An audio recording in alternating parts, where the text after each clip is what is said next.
अज्ञात दुनिया। आज की ये वीडियो भारत के 10 अनसुलझे रहस्यों के बारे में है। साथियों, वीडियो को अंत तक देखें एवं चैनल को सब्सक्राइब जरूर करें। एक बार ओशो ने जानकारी दी थी कि 1937 में तिब्बत और चीन के बीच बोकाना पर्वत की एक गुफा में 716 पत्थर के रिकॉर्डर मिले हैं। आकार में वो रिकॉर्डर हैं महावीर से 10,000 साल पुराने, यानी आज से कोई 13,500 साल पुराने हैं। ये रिकॉर्डर बड़े आश्चर्य के हैं क्योंकि ये रिकॉर्डर ठीक वैसे ही हैं जैसे कि ग्रामोफोन का रिकॉर्डर होता है। ठीक उसके बीच में एक छेद है और पत्थर पर ग्रूव्स हैं जैसे कि ग्रामोफोन के रिकॉर्डर पर होते हैं। अब तक राज नहीं खोला जा सका है कि वो किस यंत्र पर बजाए जा सकेंगे। ऐसे कई मंदिर हैं जहां तहखानों में लाखों टन खजाना दबा हुआ है। उदाहरण के लिए केरल के श्री पद्मनाभम मंदिर के 7 तहखानों में लाखों टन सोना दबा हुआ है। उसके 6 तहखानों में से करीब 1 लाख करोड़ का खजाना तो निकाल लिया गया है, लेकिन 7वें तहखाने को खोलने पर राज परिवार ने सुप्रीम कोर्ट से आदेश लेकर रोक लगा रखी है। आखिर ऐसा क्या है उस तहखाने में कि जिसे खोलने से वहां तबाही आने की आशंका जाहिर की जा रही है। कहते हैं उस खाने का दरवाजा किसी विशेष मंत्र से बंद है और वो मंत्र से ही खुलेगा। वृंदावन का एक मंदिर अपने आप ही खुलता और बंद हो जाता है। कहते हैं कि निधिवन परिसर में स्थापित रंग महल में भगवान कृष्ण रात में शयन करते हैं।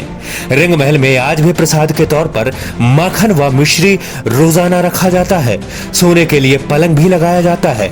सुबह जब आप इन बिस्तरों को देखेंगे तो साफ पता चलेगा कि रात में यहाँ जरूर कोई सोया था और प्रसाद भी ग्रहण कर चुका है। इतना ही नहीं, अंधेरा होते ही इस मंदिर के दरवाजे अपने आप बंद हो जाते हैं। इसलिए मंदिर के पुजारी अंधेरा होने से पहले ही मंदिर में पलंग और प्रसाद की व्यवस्था कर देते हैं। मान्यता के अनुसार यहाँ रात के समय कोई नहीं रहता है। इंसान छोड़िए, पशु पक्षी भी नहीं। ऐसा बरसों से लोग देखते आए हैं, लेकिन रहस्य के पीछे का सच धार्मिक मान्यताओं के सामने छुप सा गया है।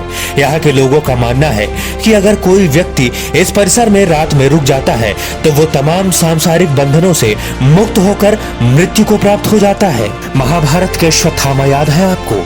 कहा जाता है कि अश्वत्थामा का वजूद आज भी है। दरअसल पौराणिक मान्यताओं के अनुसार अपने पिता की मृत्यु का बदला लेने निकले अश्वत्थामा को उनकी एक चूक भारी पड़ी और भगवान श्री कृष्ण ने उन्हें युगों युगों तक भटकने का श्राप दे दिया। ऐसा कहा जाता है कि पिछले लगभग 5000 वर्षों से अश्वत्थामा भटक रहे हैं। मध्य प्रदेश के बुरहानपुर शहर से 20 किलोमीटर दूर असीरगढ़ का किला है। कहा जाता है कि इस किले में स्थित शिव मंदिर में अश्वत्थामा आज भी पूजा करने आते हैं। स्थानीय निवासी अश्वत्थामा से जुड़ी कई कहानियां सुनाते हैं। वो बताते हैं कि अश्वत्थामा को जिसने भी देखा उसकी मानसिक स्थिति हमेशा के लिए खराब हो गई। इसके अलावा कहा जाता है कि अश्वत्थामा पूजा से पहले किले में स्थित तालाब में नहाते भी हैं। बुरहानपुर के अलावा मध्य प्रदेश के ही जबलपुर शहर के गौरी घाट यानी नर्मदा नदी के किनारे भी अश्वत्थामा के भटकने का उल्लेख मिलता है। स्थानीय निवासियों के अनुसार कभी कभी वो अपने मस्तक के घाव से बहते खून को रोकने के लिए हल्दी और तेल की मांग भी करते हैं। इस संबंध में हालांकि स्पष्ट और प्रमाणिक आज तक कुछ भी नहीं मिला है। गुजरात के तट पर भगवान श्री कृष्ण की बसाई हुई नगरी यानी द्वारिका, इस जगह का धार्मिक महत्व तो है ही, रहस्य भी कम नहीं है। कहा जाता है कि कृष्ण की मृत्यु के साथ उनकी बसाई हुई ये नगरी भी समुद्र में डूब गई। आज भी यहाँ उस नगरी के अवशेष मौजूद हैं, लेकिन प्रमाण आज तक नहीं मिल सका कि ये क्या है। विज्ञान इसे महाभारत कालीन निर्माण नहीं मानता।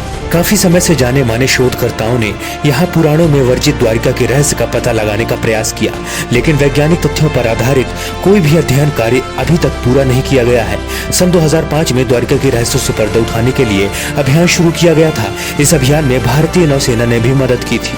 अभियान के दौरान समुद्र की गहराई में कटे छटे पत्थर मिले और यहाँ से लगभग 200 अन्य नमूने भी एकत्र किए, लेकिन आज तक ये तय नहीं हो पाया कि ये वही नगरी है अथवा नहीं जिसे भगवान श्री कृष्ण ने बसाया था।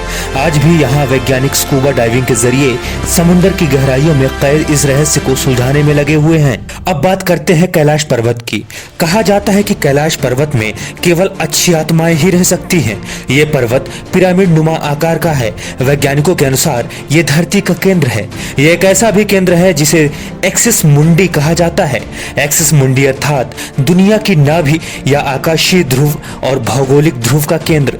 ये आकाश और पृथ्वी के बीच संबंध का एक बिंदु है जहां 10 दिशाएं मिल जाती हैं।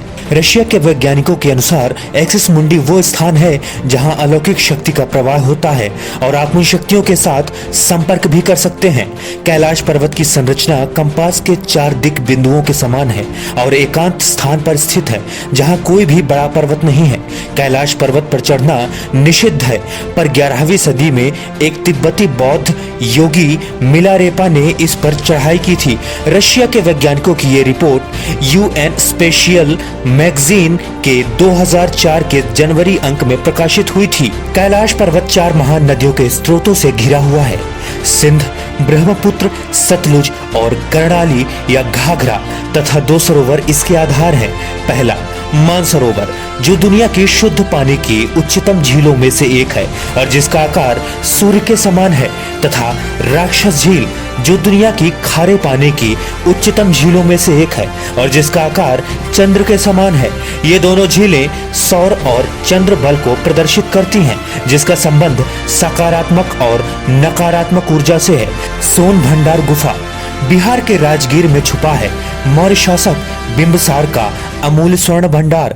बिहार का एक छोटा सा शहर राजगीर, जो कि नालंदा जिले में स्थित है, कई मायनों में महत्वपूर्ण माना जाता है।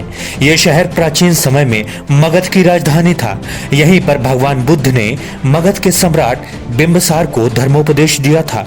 यह शहर बुद्ध से जुड़े स्मारकों के लिए विशेष रूप से जाना जाता है। इसी राजगीर में है सोन भंडार गुफा।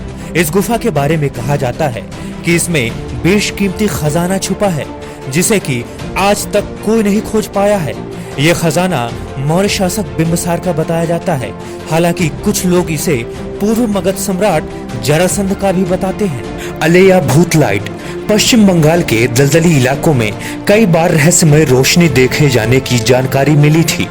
स्थानीय लोगों के मुताबिक ये उन मछुआरों की आत्माएं हैं जो मछली पकड़ते वक्त किसी वजह से मर गए थे। लोग इन्हें भूतों की रोशनी भी कहते हैं।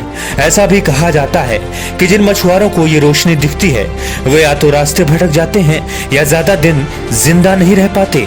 इन दलदली क्षेत्रों से कई मछुआरों की लाशें भी मिली हैं, लेकिन स्थानीय प्रशासन ये मानने को तैयार नहीं कि ये भूतों के चलते ऐसा हुआ। उनके मुताबिक मछुआरों के साथ अक्सर ऐसी घटनाएं होती रहती हैं। हालांकि अभी तक इस रहस्य से भरी गुत्थी सुलझ नहीं पाई है। रूपकुंड झील, ये नदी हिमालय पर्वत में स्थित है। इस तट पर मानव कंकाल पाए जाते हैं।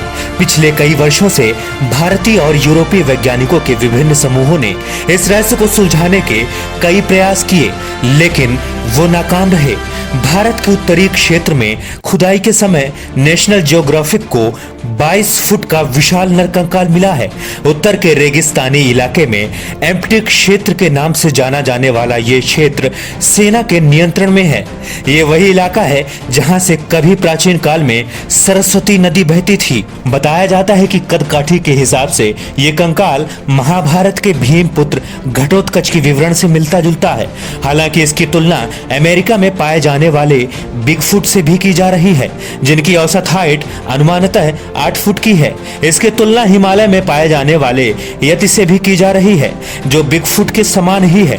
माना जा रहा है कि इस तरह के विशालकाय मानव 5 लाख वर्ष पूर्व से 1 करोड़ 20 लाख वर्ष पूर्व के बीच में धरती पर रहा करते थे, जिनका वजन लगभग 550 किलो हुआ करता था।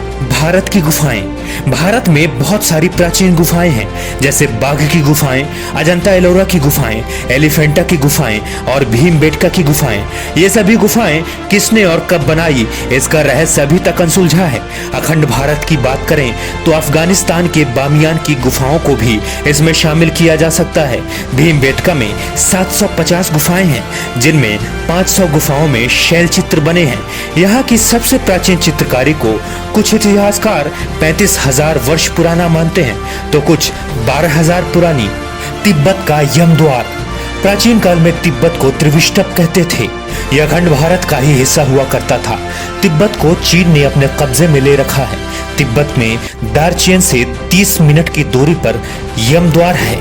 यम का द्वार पवित्र कैलाश पर्वत के रास्ते में पड़ता है। हिंदू मान्यता के अनुसार इसे मृत्यु के देवता यमराज के घर का प्रवेश द्वार माना जाता है।